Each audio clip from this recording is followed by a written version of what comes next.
오늘은 총 4가지 순서로 한번 알아볼 거예요. 첫째, 도대체 왜 요즘 사람들이 고배당 ETF에 이렇게 관심을 갖는지 그 이유부터 살펴볼 거고요. 둘째, 셋째로는 우리나라와 미국에는 어떤 대표 상품들이 있는지 속속들이 들여다볼 겁니다. 그리고 마지막으로는 이 모든 걸 바탕으로 나한테는 이게 맞겠구나 하는 나만의 투자 방향을 함께 찾아보는 시간을 갖도록 하겠습니다. 자, 그럼 첫 번째 이야기부터 시작해 볼까요? 요즘같이 경제가 좀 불안하고 마음 둘 곳 없을 때 왜 이렇게 다들 고배당 ETF를 이야기하는 걸까요? 그 인기 비결부터 한번 파헤쳐 보겠습니다. 크게 3가지 이유가 있습니다. 첫 번째는요, 주식시장이 막 오르락 내리락 정신없을 때도 마치 월세나 연금처럼 꾸준히 배당금이 들어오니까 마음이 든든하다는 거죠. 두 번째는 우리가 계란을 한 바구니에 담지 말라는 말 많이 하잖아요. 바로 그거예요. 여러 좋은 회사에 나눠서 투자하니까 한두 군데가 좀 휘청거려도 전체가 와르르 무너질 위험이 훨씬 적습니다. 그리고 마지막으로 내가 일일이 신경 쓰지 않아도 전문가들이 알아서 다 관리해 주니까요. 투자 처음 해보시는 분들도 정말 쉽게 시작할 수 있다는 아주 큰 장점이 있습니다. 네, 이제 고배당 ETF가 왜 좋은지 알았으니까 실제로 어떤 상품들이 있는지 한번 구경해 봐야겠죠? 우리한테 아무래도 좀 더 마음이 가는 익숙한 우리나라 ETF부터 먼저 살펴보겠습니다.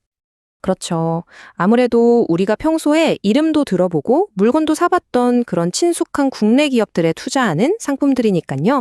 훨씬 더 편안한 마음으로 보실 수 있을 겁니다. 자, 화면에 나와 있는 표를 저랑 같이 한번 천천히 보실게요. 우리나라를 대표하는 고배당 ETF들입니다. 여기서 배당 수익률이라는 건요, 쉽게 말해서 내가 투자한 돈 대비 1년의 배당금으로 얼마를 받느냐 하는 건데, 보시면 대부분 연 3~4%대로 요즘 은행 예금 이자보다는 훨씬 괜찮죠. 특히 저기 첫 번째 타이거 코스피 고배당은 최근 1년 수익률이 무려 30%가 넘었고요. 맨 아래 SOL 금융지주 플러스는 3년 동안 200%가 넘는 정말 놀라운 성과를 보여주기도 했습니다. 물론 이건 어디까지나 과거의 성과이고 미래를 보장하는 건 아니라는 점 꼭 기억해 주셔야 합니다. 국내 ETF의 특징을 간단하게 정리하면 이렇습니다. 정부에서도 기업들이 배당을 많이 하도록 장려하고 있어서 앞으로에 대한 기대가 좀 크고요. 배당 수익률 자체도 꽤 매력적입니다. 다만 아직은 미국 시장에 비해서는 우리가 고를 수 있는 상품 종류가 좀 적고 관련 정보를 깊이 있게 찾아보기는 조금 더 수고가 필요할 수 있다는 점은 알아두시면 좋겠습니다. 자, 그럼 이제 눈을 한번 바다 건너로 돌려볼까요? 세계에서 가장 큰 시장이죠. 미국에는 과연 어떤 고배당 ETF들이 있는지 한번 살펴보겠습니다. 사실 미국은 ETF의 본고장이라고 할 수 있습니다. 역사가 아주 긴 만큼 종류도 정말 많고요.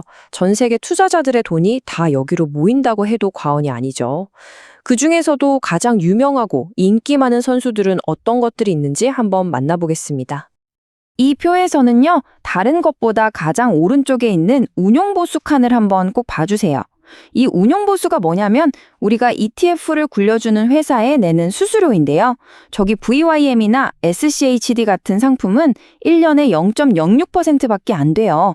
이게 어느 정도냐면요, 10,000원을 투자하면 1년에 수수료가 6원이라는 뜻입니다. 거의 공짜나 다름없죠. 이 작은 차이가 10년, 20년 이렇게 길게 쌓이면 나중에 정말 어마어마한 돈의 차이를 만들어냅니다.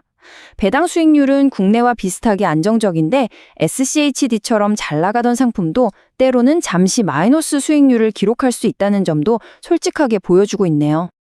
미국 ETF의 장점은 정말 확실합니다. 방금 보신 것처럼 수수료가 말도 안 되게 저렴하고요. 오랫동안 검증된 좋은 상품들이 많아서 선택의 폭이 넓다는 거죠. 하지만 동전에도 양면이 있듯이 꼭 알아두셔야 할 점도 있습니다. 바로 환율과 세금 문제예요.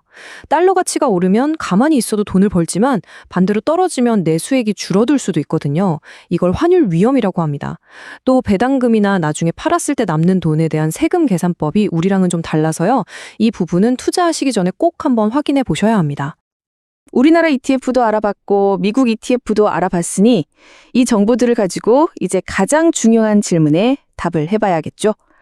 과연 나한테는 어떤 투자가 더 잘 맞을까? 그 답을 함께 찾아가 보겠습니다. 한눈에 보기 쉽게 한번 정리해 볼게요. 한국 ETF는요, 수수료는 조금 더 내지만 환율 변하는 거 신경 쓸 필요 없이 마음 편하게 투자할 수 있고 세금 문제도 간단합니다. 반면에 미국 ETF는 수수료가 거의 없다시피 저렴한 게 가장 큰 장점이지만 대신 환율이 오를지 내릴지 하는 변수와 조금 더 복잡한 세금 문제를 내가 직접 챙겨야 합니다. 바로 이 장단점이 뚜렷하기 때문에 어느 한쪽이 무조건 정답이라고 말하기가 어려운 거죠. 그럼 현명한 선택을 위해서 우리가 뭘 확인해야 할까요? 이 세 가지만은 꼭 기억해 주세요.